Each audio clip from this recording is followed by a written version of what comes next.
Hello ji everyone and welcome back to my channel Suhana Fatima vlogs. कैसे हैं आप सब? होप सब बिल्कुल ठीक होंगे, मज़े में होंगे और सब अपनी अपनी लाइफ अच्छी सी गुजारे होंगे। तो आज का नाश्ता जी आ चुका था चने और साथ में आए थे नान, जो कि काफ़ी दिनों के बाद हमने मंगवाए और बहुत ज़्यादा मज़े का लगा नाश्ता करके। उसके बाद सीधा मैं आ गई अपने रूम में और यहाँ पर कर रही थी रूम की सफाई। तो मैंने कहा थोड़ी बहुत अगर चादर वगैरह ख़राब है तो वो ठीक कर देती हूँ, क्योंकि आप लोगों को पता है कि सुबह सुबह लड़कियों का काम यही होता है कि वो नाश्ता करने के बाद डायरेक्ट अपने सबसे पहले रूम में आ जाएं और रूम अपना साफ़ करें, ताकि एक जो है वो दिन की शुरुआत बहुत ज़्यादा मज़े से हो। ठीक है जी, तो ये मैं भी यही कर रही थी जो कि सब लड़कियां करती हैं कि सबसे पहले अपना आके रूम साफ़ किया, देन गए किचन की तरफ और फिर किचन साफ़ किया। तो बस यहाँ पर रूम वगैरह साफ़ किया और फिर मैं सोच रही थी आप लोगों के साथ आज कोई काफ़ी मज़े का मास्क शेयर करूं, जो कि काफ़ी दिन हो गए मैंने आप लोगों के साथ शेयर नहीं किया। तो मैंने कहा आप लोगों के साथ एक बहुत ही ज़्यादा मज़े का मास्क भी शेयर करना चाहिए। तो अब बस रूम की सफाई कंप्लीट करते हैं, फिर आगे चलते हैं अपने मास्क की तरफ।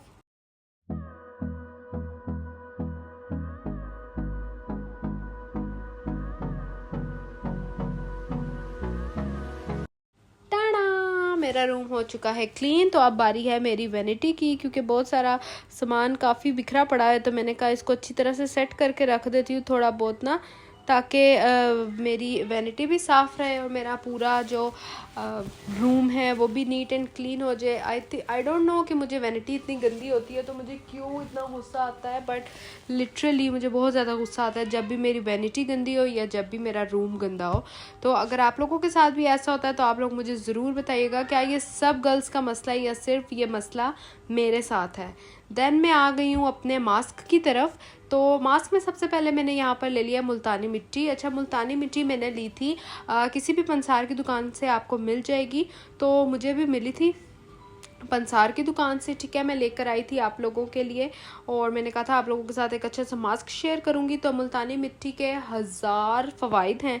ठीक है, एक तो हमारे सन टैन को रिमूव करता है और हमारी स्किन को बहुत ज़्यादा फेयर करता है, हमारी स्किन के लिए बहुत ज़्यादा अच्छा है। उसके बाद आ जाती है योगर्ट। तो योगर्ट भी हमारे स्किन के लिए बहुत ज़्यादा अच्छा है और ऐसा है कि हमें डिहाइड्रेट नहीं होने देता, हमारी स्किन को हमेशा हाइड्रेट रखता है।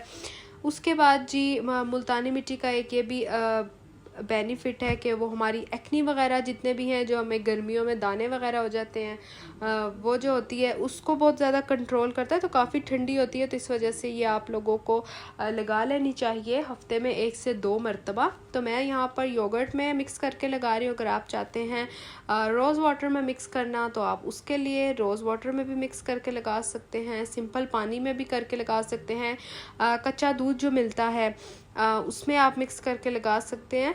तो काफ़ी ज़्यादा मज़े का और काफ़ी ज़्यादा हेल्पफुल रहेगा आप लोगों को। एक तो आप ये जो बाज़ार से मास्क बाय करते रहते हैं इतने महंगे महंगे, तो अगर आप उसको छोड़कर अगर ये घर में 2 से 3 मरतबा वीक में लगाना शुरू कर दें तो लिटरली बहुत ज़्यादा अच्छे रिज़ल्ट्स आप लोगों के साथ आएंगे आप लोगों को। और मैं तो ये लाजमी, बाहर की प्रोडक्ट्स भी ठीक है हम यूज़ करते हैं, हमें यूज़ करनी चाहिए, बट अगर आप घर की होममेड रेमेडीज़ को यूज़ करते हैं तो वो बहुत बहुत बहुत ज़्यादा अमेजिंग रिज़ल्ट्स आप लोगों के साथ शो करती हैं।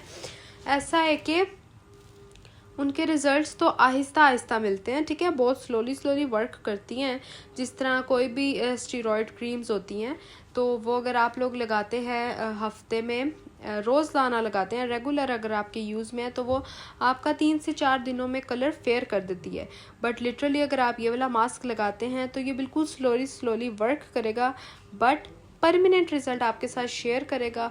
और स्टेरॉयड क्रीम से आप बचे रहेंगे, क्योंकि वो होता है टेम्परेरी और ये होते हैं परमानेंट रिजल्ट्स। देन मैं मुंह वॉश करके आ चुकी हूँ 15 to 20 मिनट्स के बाद, और you can guys see the result. यार मेरा फेस इतना ग्लो कर रहा था, इतना ज़्यादा माशाल्लाह ग्लो कर रहा था कि मैं आप लोगों के साथ इसके वर्ड्स बयान नहीं कर सकती मतलब कितना ज़्यादा मेरा फेस अच्छा नीट एंड क्लीन लग रहा था, माशाल्लाह माशाल्लाह माशाल्लाह। बस अब इसके बाद मैं यहाँ पर सिंपली रोज़ वाटर अपने फेस पर स्प्रे कर लूँगी, जो कि मैंने फ्रिज में रखा हुआ होता है हर टाइम, ठीक है, हर टाइम मेरी फ्रिज में पड़ा हुआ होता है। और अगर आप चलते फिरते ये लगा लेते हैं तो ये आपको बहुत ज़्यादा एक मतलब ठंडक का एहसास भी दिलाता है, आपकी स्किन के लिए भी बहुत ज़्यादा अच्छा होता है। तो ये आप लोग लाजमी अपने रेगुलर यूज़ में शामिल करें। अच्छा जी, अब ये करने के बाद मैं क्या करूँगी कि अब लगा लूँगी सन ब्लॉक। किसी भी ब्रांड का आप सन ब्लॉक बाय कर सकते हैं। सन ब्लॉक जो है हमारी ज़िंदगी का एक बहुत बहुत अहम किरदार है, ठीक है। ये जो कि आपको अपने डेली बेसिस पर डेली रेगुलर यूज़ आप लोगों को करना चाहिए। और अगर आप लोग बाहर नहीं भी जाते, अगर आप लोग किचन में जा रहे हैं तो आप लोगों को पता है जब हम हांडी वगैरह बनाते हैं या कुकिंग वगैरह कुछ भी करते हैं तो उस पर हमें चूल्हे के पास जाना होता है, वहाँ पर खड़े होना होता है। तो अगर आप ये लगा लेंगे तो लिटरली आपकी स्किन बहुत ज़्यादा डैमेज होने से, बहुत ज़्यादा हार्म होने से बच सकती है। और अगर आप बाहर जा रहे हैं तब तो आप लोग बिल्कुल लगा के जाएं। लेकिन अगर आप लोगों के पास ये नहीं है, किसी के पास सन ब्लॉक नहीं है, तो एलोवेरा हर घर में होता है। आप लोग एक एलोवेरा लेकर उसको बीच में से कट करके आपने जहाँ जहाँ फेस पर और पाँव पर और हैंड्स पर आप लोग लगा सकते हैं। तो आप जो है वो हार्मफुल जो यूवी रेज होती हैं तो उससे आप बच सकते हैं। तो मेरी तरफ से अगर आप लोग ये वाला भी सन ब्लॉक लेना चाहते हैं तो मेरी तरफ से हाईली रिकमेंडेड है, क्योंकि बहुत अच्छा है, इसका टेक्सचर बहुत अच्छा है और बिल्कुल भी ये वाइट इफ़ेक्ट नहीं देता फेस पर, बिल्कुल एब्जॉर्ब हो जाता है क्रीम की तरह। तो ये मुझे काफ़ी ज़्यादा अच्छा लगा है। तो आप लोग भी अगर लेना चाहें तो आप लोग ये बाय कर सकते हैं।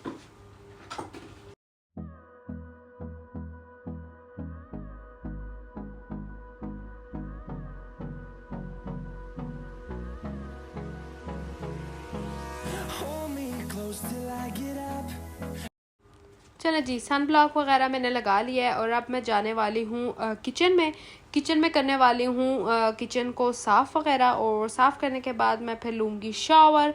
और शावर लेने के बाद आज मैं बहुत ही मज़े का डिनर करवाने लगी हूँ अपनी तरफ से पूरी फैमिली को, तो वो भी आप लोगों के साथ में करती हूँ शेयर।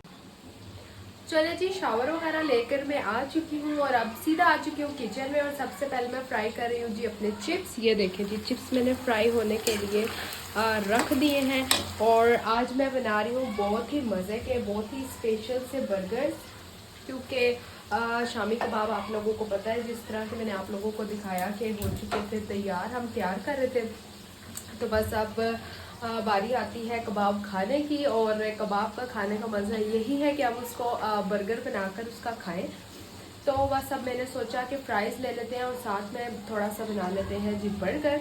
तो बस उसी की तैयारी कर रही थी जी। यहाँ पर देखें, मैंने सबसे पहले ये शामी कबाब ले लिए क्योंकि मैं बना रही हूँ 3 बर्गर, ठीक है। ये मेरे पास आ गया अंडा और साथ में ये मेरे पास आ गई प्याज, ठीक है जी। बस अब यहाँ से मैं ले लेती हूँ इसको फॉक को और फटाफट से हम अपने अंडे को बीट करते हैं। और सबसे पहले हम फ्राई करेंगे अपने कबाब और उसके बाद बाकी का जो प्रोसीजर मैं आप लोगों को बताऊंगी। और मज़े की बात यह है कि आप लोगों को इस प्याज के साथ ना यार बहुत ही यमी सी प्याज बनाना सिखाऊंगी मैं, जो कि आप जिंगर बर्गर में तो नहीं लगती और इन बर्गर्स में लगती है। तो ये मैं इंशाल्लाह आप लोगों को अभी सिखाऊंगी। लेकिन सबसे पहले हम इसको कर लेते हैं फ्राई।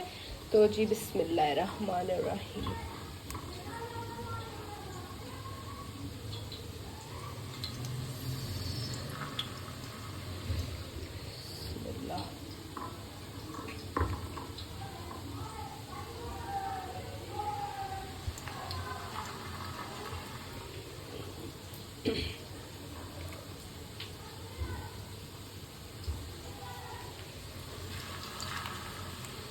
मुझे ऐसा लगता है कि जब से ना जिंगर बर्गर इंट्रोड्यूस हुआ है ना, तब से जो शामी बर्गर है ना उसकी बहुत ही ज़्यादा वैल्यू कम हो गई है। और लिटरली मेरा ख्याल से कि ना मैंने बाहर से ना तकरीबन 2 साल हो चुके हैं मैंने बाहर से बर्गर मंगवा के शामी वाला नहीं खाया, क्योंकि जिंगर बर्गर की अब इतनी डिमांड हो गई है कि शामी बर्गर बिल्कुल ही अब खाने को ना दिल नहीं करता। बट अब मेरा बहुत ज़्यादा दिल कर रहा था, मैंने कहा कि अब शामी बर्गर हम बनाते हैं। तो बस अभी यहाँ पर मेरी हो रही हैं कबाब फ्राई, यहाँ पर चिप्स फ्राई हो रहे हैं। ठीक है जी, अब ये फटाफट से फ्राई करती हूँ और फिर मैं आप लोगों को दिखाती हूँ। ओके जी, तो यहाँ पर 2 अदद मैंने अंडे जो हैं वो रेडी कर लिए हैं और अब ये तीसरे का मिक्सचर मैं रेडी करने वाली हूँ। ठीक है जी, डालने वाली हूँ। अच्छा, ऐसा है कि मैंने अंडे के अंदर ऐसा और कुछ भी नहीं डाला, सिर्फ नमक और काली मिर्चें डाली हैं इसके अंदर। ठीक है, और उसका मैंने अंडा बनाया है। आप लोग ट्राई करिएगा कि जब भी आप बन कबाब या शामी बर्गर के लिए अंडा बनाए तो उसके अंदर ना ये कुछ चीज़ें ना लाजमी डाला करें, इससे बहुत मज़े का टेस्ट आता है। अच्छा जी, यहाँ पर मेरे ये थोड़े से चिप्स बनकर हो चुके थे फ्राई और रेडी हो चुके थे, और ये मैंने दूसरी बार चिप्स डाल दिए हैं थोड़े से। ठीक है जी, बस अब इसको हम इसमें डालते हैं, बिस्मिल्लाह। ठीक है जी, और इसको हम कर लेते हैं चेंज। ये देखिए जी,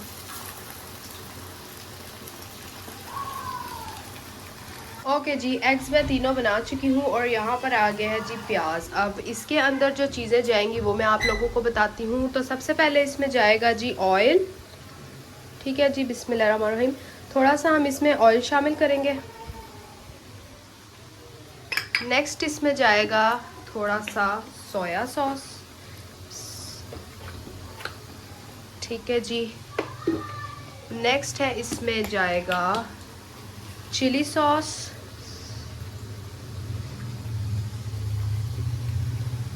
थोड़ा सा इसमें जाएगा ब्लैक पेपर और साथ ही साथ इसमें थोड़ा सा जाएगा नमक।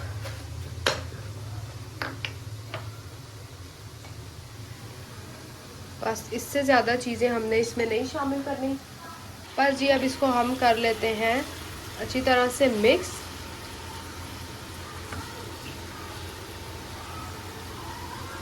और जब ये थोड़ी सी हो जाएंगी, मतलब इनका क्रंच ख़त्म हो जाएगा, तब मैं आप लोगों को दिखाऊंगी। तो मैं इसको चूल्हे से रिमूव करूँगी।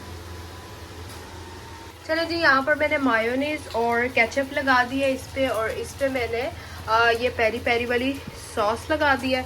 बस अब इनको हम असेंबल करते हैं। और ये आ गई अनियन, ये देखें जी, इसका क्रंच बिल्कुल ख़त्म हो चुका है और ये हमारी जो अनियन है मज़े की सॉसी सी वो बनकर हो चुकी है तैयार। बस अब इन बर्गर्स को असेंबल करके मैं आप लोगों को दिखाती हूँ। ये जी इस पर स्प्रेड हो चुकी हैं। अब इस पर लगाने की बारी है एग।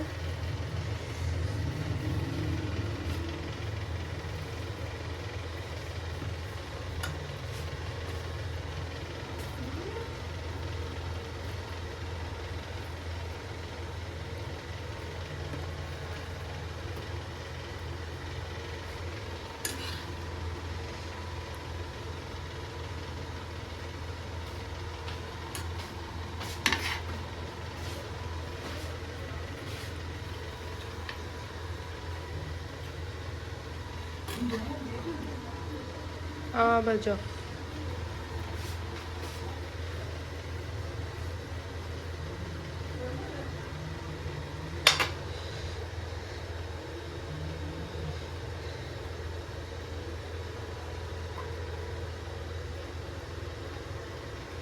लें जी, यहाँ पर मेरे बर्गर हो चुके हैं रेडी। होप सो आप लोगों को आज का व्लॉग बहुत ज़्यादा अच्छा लगा होगा। अगर थोड़ा सा भी अच्छा लगा है तो प्लीज़ लाइक सब्सक्राइब और शेयर करना मत भूलें। और इसी तरह अपना प्यार मेरी वीडियोस पर दिखाते रहिए और स्टे कनेक्टेड रहिए मेरे साथ। नेक्स्ट वीडियो में मिलती, तब तक के लिए जी बाय बाय।